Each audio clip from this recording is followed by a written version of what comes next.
Hello there. Very nice to meet you. I'll be your travel agent today. My name is Jess. How can I help you? Great.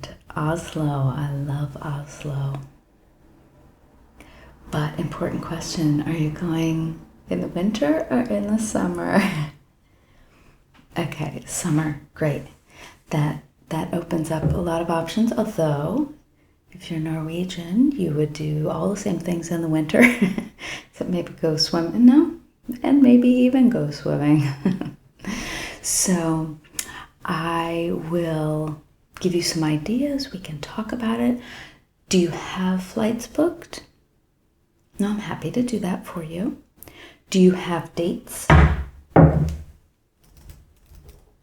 Okay, great. That's a great time of year to go. You'll be there during midsummer, which is lovely. Would you like some tea while we chat? You good? Let me know if you would like anything. I just brewed a pot. Do you mind if I drink some? Okay. So, how many of you are traveling? All right, so the whole family's going. Great, perfect. And what kind of things do you like to do? Outdoorsy, okay, yeah, this is perfect. Do you like to swim? Okay, great. And cultural? Okay, good. No, there's some fun stuff for the kids to do, especially. So, okay, let me throw some things out and see what you think, and we can put together an itinerary. You can also go back to your family, let me know if you want anything different, and we can change it up if they are looking for something different, okay? And all of this can be changed on the fly too. So there are very few things that I would need to book ahead of time. Actually, probably nothing except for hotel and your flight. So we can get tickets ahead of time if you want, but it's actually kind of nice to just sort of wing it, and you can always email me or call me if you're going to have an international cell phone plan, and then we can discuss changes that you might want to make. The weather might be bad and you may want to switch up a day, and you may want me to help you fill the other days, whatever. Just let me know, okay?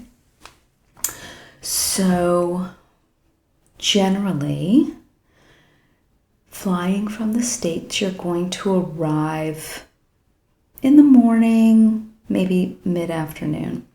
So you're going to be tired, you're going to be jet lagged. I highly recommend in those cases that you get out for a walk and in the sun if the weather is permitting. So a great place to start in Oslo is Vigeland Park. Are you familiar with Vigeland? Okay, he's a sculptor. And there's a park that's filled with his sculptures. He actually worked out a deal with the government where they would support him while he made his sculptures if they were all put into this park.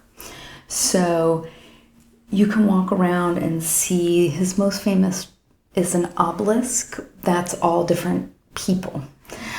So it's a very interesting park. It's also just beautiful. It's nice to walk around. You can feel like you're kind of checking something off the list that's touristy that you want to do, and you can still get to,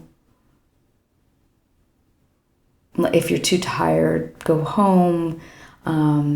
It depends on where you're staying in the city. I may try and get you a place that's close enough that you can walk to Vigeland Park.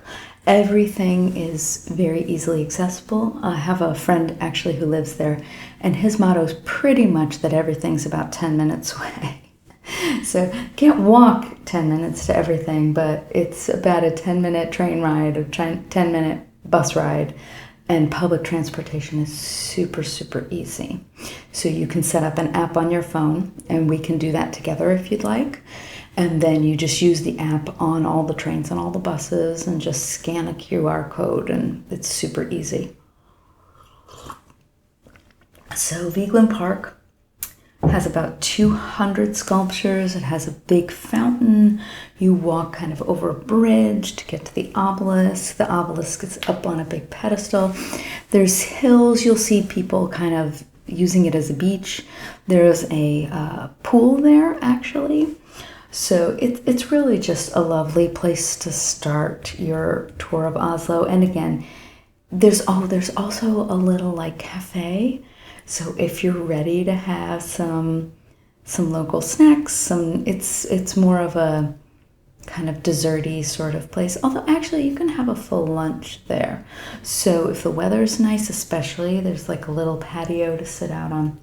It's very, very nice. So the next day, depends, do you want to start off touristy? Do you want to start off more local? Okay, so there's a very short train ride out to a neighborhood where there's a lake. It's called, and I'm going to butcher these pronunciations, I apologize. I have been there, but I don't speak any Norwegian, and you don't need to, but my pronunciation's ridiculous.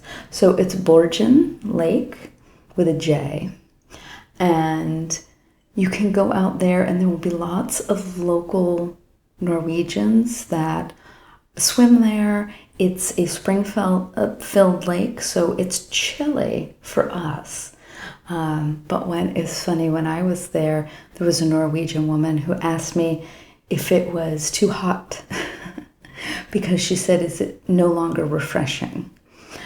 Where it was, I compared it to late spring Connecticut water, which is where I grew up. Where as a kid, you would go swimming in lakes, or you would goof around enough that you'd kind of fall in the lake in late May, and it was really way too cold to swim. But once you got in, it was very, very comfortable. Okay, so swimming's like a big hit. Okay, so I would recommend packing a little picnic and going out there. Let me see. So what I would recommend next is going to see some of the museums. Again, very easy to access by bus and train. And I would go see the Fram Museum. It's fantastic, especially with the kids.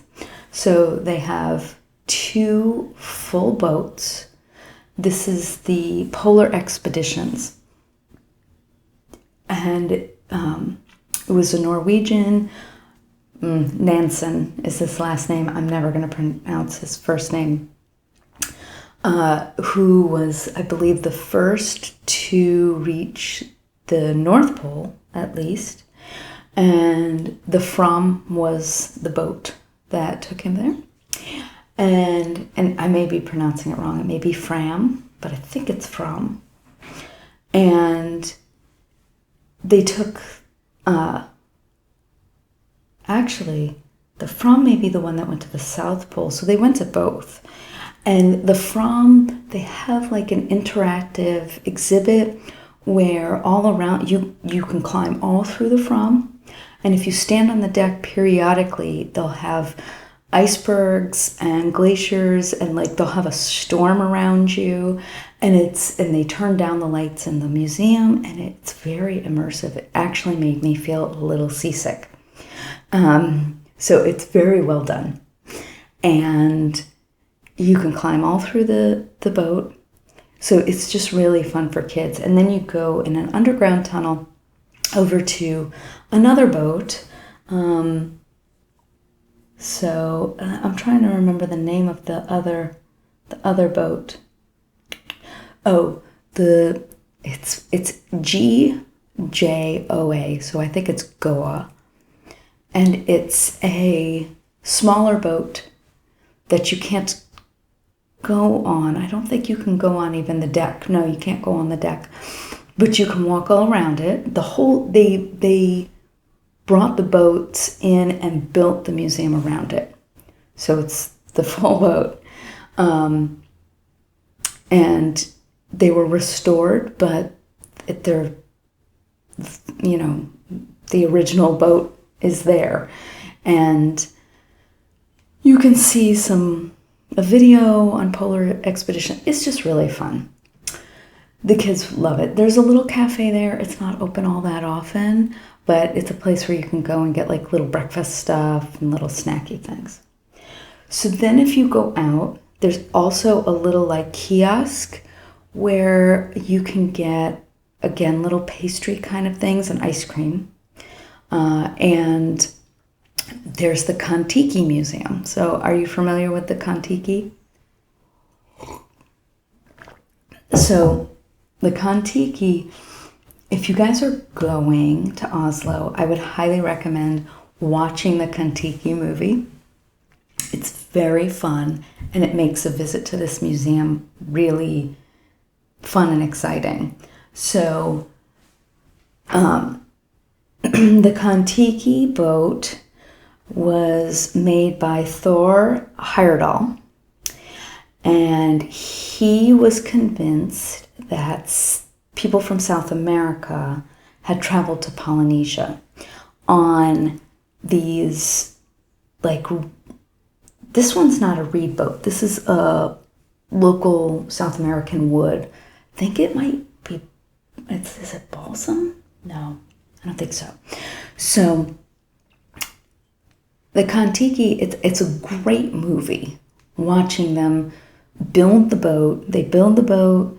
They travel across from Chile, I believe, to Polynesia, from northern Chile to Polynesia, I think. And the boat's right there. It's you can't go on the boat, but you can walk all around the boat. You can almost touch the boat. And then there's another boat that's in that museum. He also built a reed boat. And it's, I'm drawing a blank on the name of that boat. Let me pull that up.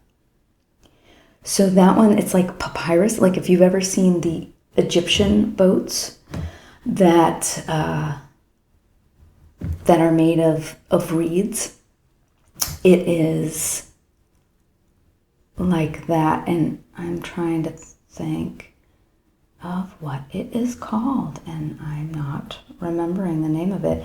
It's like, let me find it. I will find it. It's got a nice little gift shop too. Okay, so let me look up the Kon-Tiki Museum because I just can't for the life of me remember the name of the other boat.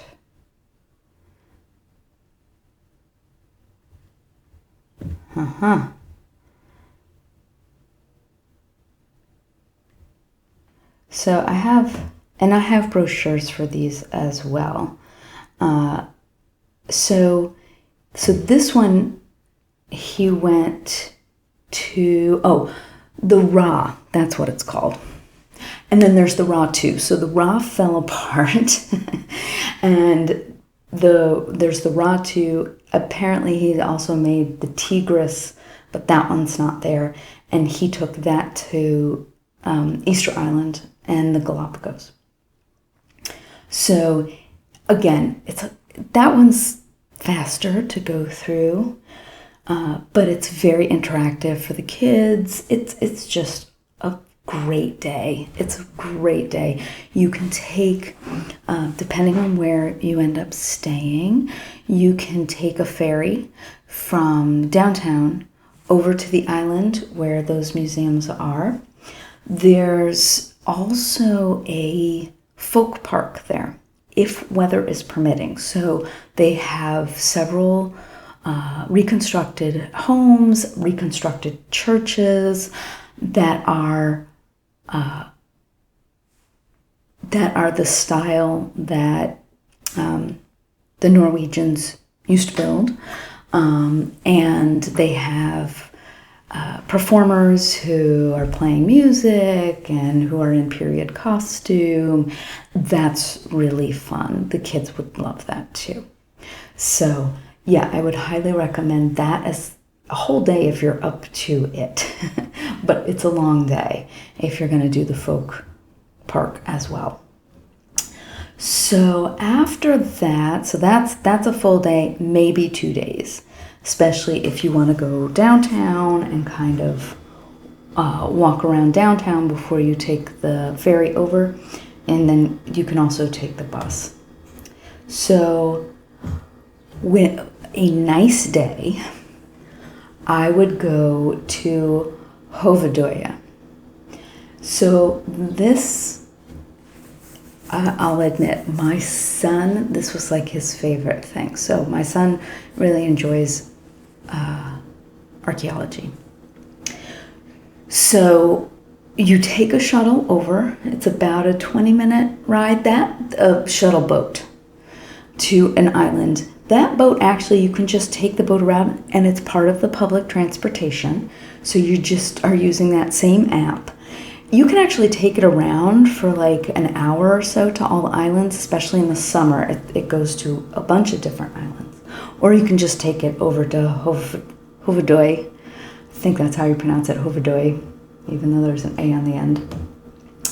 So it drops you off there, and you walk around, and there's the ruins of a monastery. And for kids that aren't used to Europe, where there's lots of old things, and they're not always, you're not kept away from them the way you are in the States usually, and a lot of other places. You just can run through this ruin. It tells you not to climb on things, but people are climbing on things. There's a tower to climb up.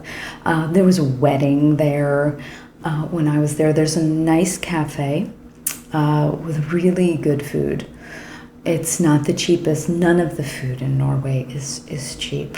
So I might recommend, depending on your budget, having a hotel with at least mini kitchen, so that you can go grocery shopping, because grocery shopping's not outrageously expensive, and you can get peanut butter and jelly or cheese sandwiches and stuff for breakfast, and then you don't have to eat every meal out.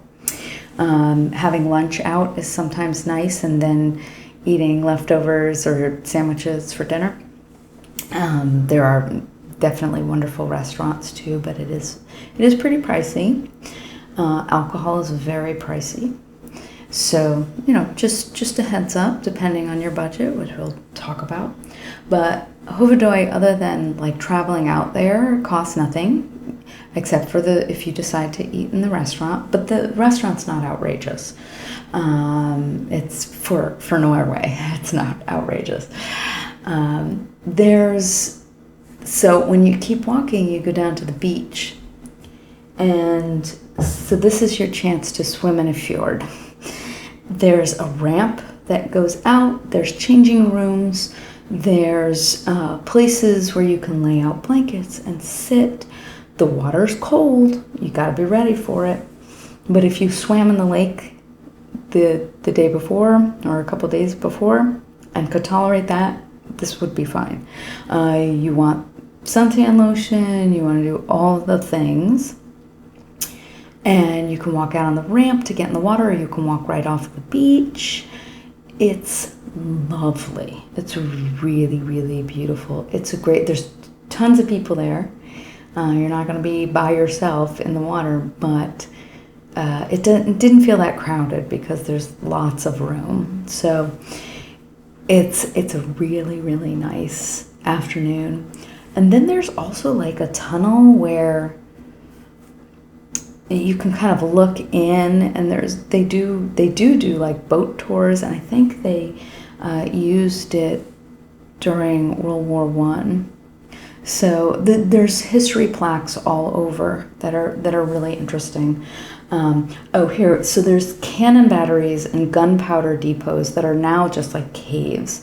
They're from 1808, when the Norwegian army owned the island. So you can definitely find out all about the abbey. The abbey was built in 1147.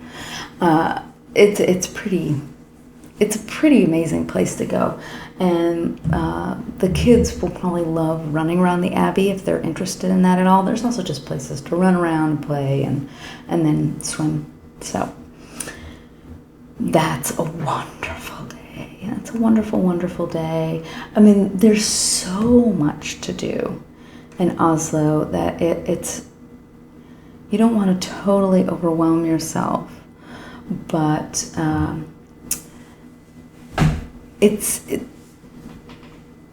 you want to be able to take in the sights, but still kind of wander around the city. So the next day, I would recommend the Akershus, and I'm not going to pronounce that right, Castle and Fortress. So this is right in the old city downtown.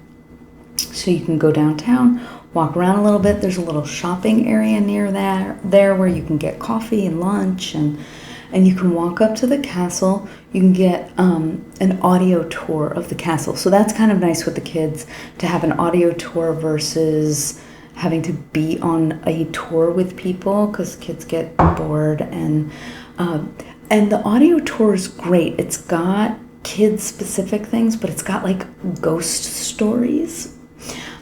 So if your kids like that, you can kind of walk around and hear the ghost stories in different rooms, and the adults can listen to other things if they want. But the ghost stories are actually pretty fun, and you can walk all around. There's great places to take pictures. It's really pretty. There's also, I believe, an army museum right near there as well. Yeah, so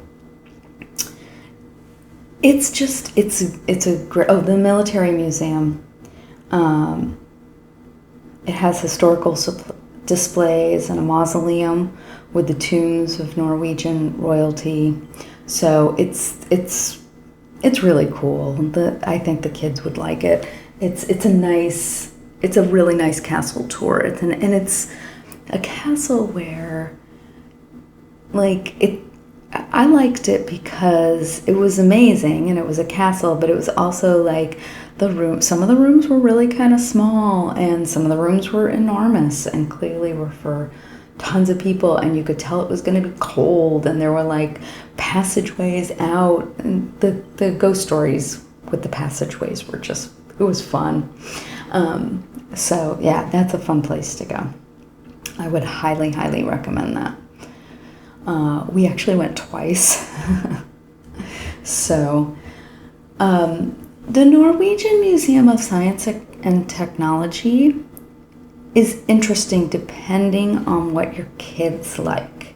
So if your kids are really into, it's kind of a science museum for littler kids. There's planes and there's stuff for older kids to look at, but I think if you were really going to spend a day there, you would go with younger kids, because it's got kind of play areas for younger kids, but they're a little bit, I would say maybe 8 and younger. Okay, so it's got a great cafe.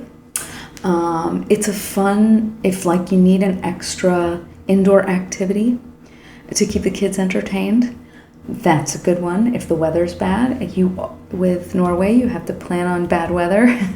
Although in the summer, it may be warm enough that even if you get rained on a little bit, it's not a big deal.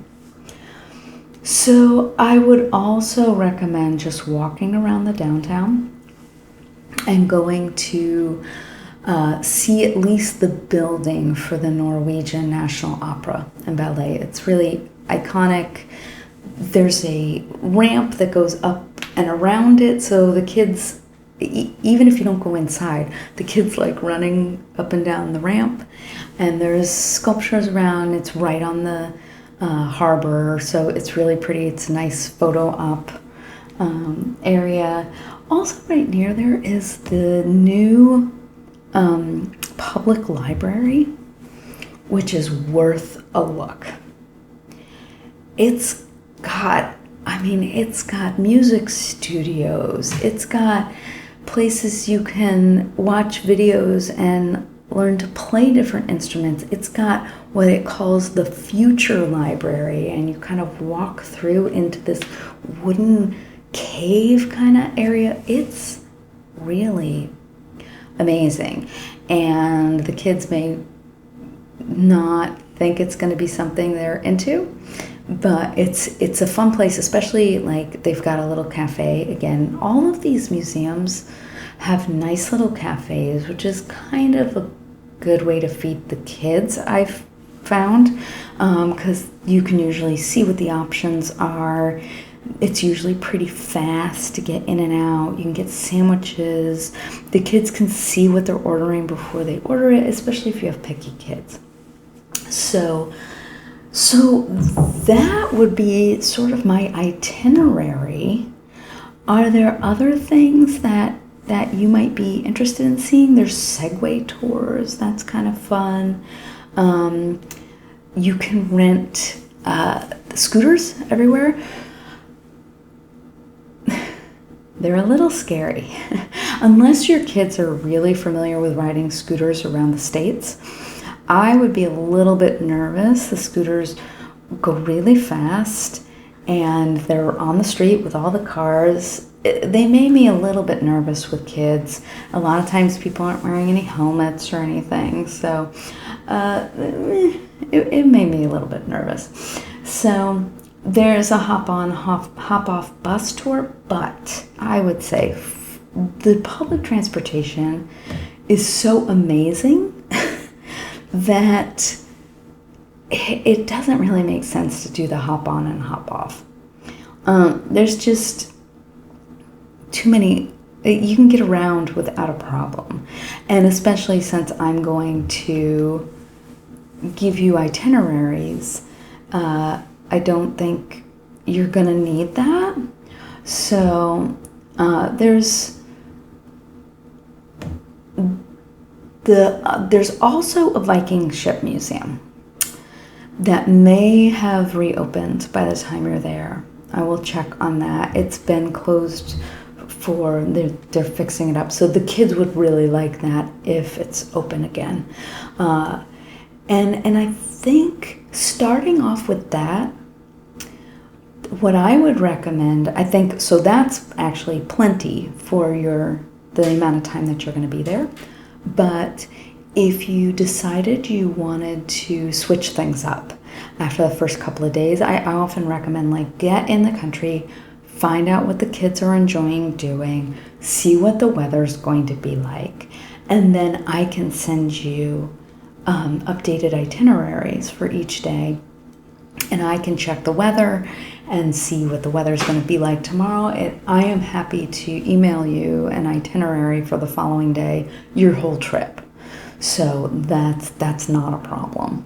So I think that might be the way to go. The kids might like the National Gallery. There's the Ibsen Museum.